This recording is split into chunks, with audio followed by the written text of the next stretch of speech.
Welcome dear student plus two first year arts ର second third quarter end exam ଏବଂ board exam ପାଇଁ ମଧ୍ୟ ରାଜନୀତି ବିଜ୍ଞାନର ଚାପ୍ଟର 2ର ରାଷ୍ଟ୍ର ବିଷୟରୁ କ'ଣ ଇମ୍ପୋର୍ଟାଣ୍ଟ ଏମସିକ୍ୟୁ ଟାଇପ୍ କ୍ୱେଶ୍ଚିନ୍ ଯାହାକି ପ୍ରଶ୍ନ ସହିତ ଉତ୍ତର ଦିଆଯାଇଛି।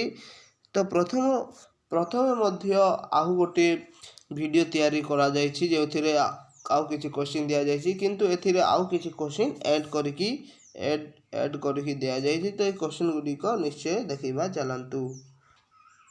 ଦେଖନ୍ତୁ ଉପରେ ହେଡ଼ିଂ ଦିଆଯାଇଛି +2 first year arts political science ଆଉ ରାଷ୍ଟ୍ର। ଓକେ, ପ୍ରଥମ କ୍ୱେଶ୍ଚିନ୍, ରାଷ୍ଟ୍ରର କେତୋଟି ଉପାଦାନ ଅଛି? ନା 4ଟି।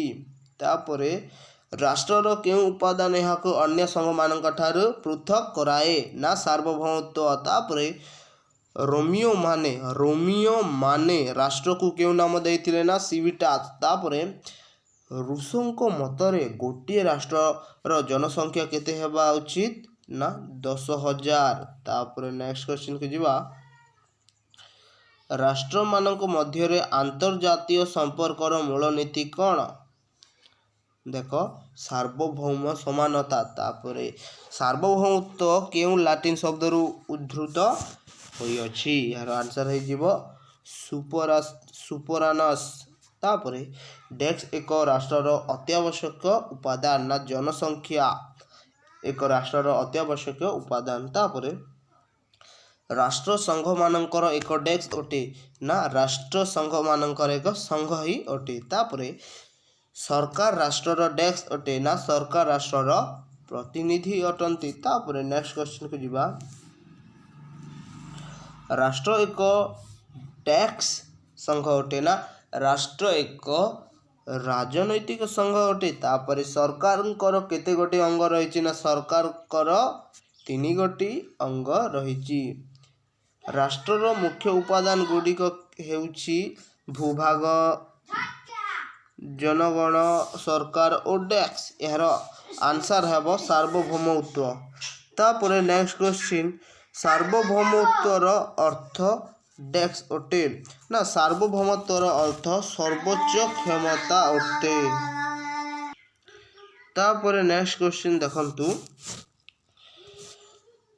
ଡେସ୍କ ପ୍ରଥମେ ସୃଷ୍ଟି ଓ ପରେ ଡେସ୍କର ସୃଷ୍ଟି।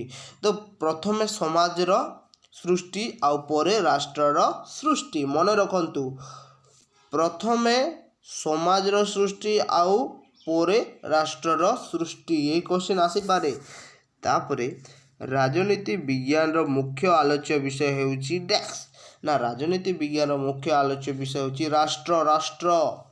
ମନେ ରଖ। ତାପରେ এই ଯେଉଁ କ୍ୱେଶ୍ଚିନ୍ ଆମେ ଆପଣଙ୍କୁ ପ୍ରୋଭାଇଡ଼ କରିଛୁ, ତ କ୍ୱେଶ୍ଚିନ୍କୁ ପ୍ରାକ୍ଟିସ୍ କରନ୍ତୁ।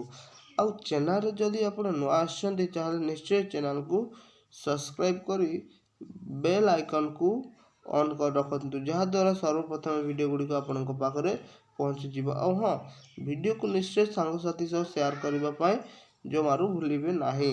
ଭିଡ଼ିଓକୁ ଲାଇକ୍ ଗୋଟେ ମଧ୍ୟ କରିଦେବେ ଏବଂ ନିଶ୍ଚୟ କ୍ୱେଶ୍ଚିନ୍ ଗୁଡ଼ିକ ପ୍ରାକ୍ଟିସ୍ କରିବେ। ଧନ୍ୟବାଦ।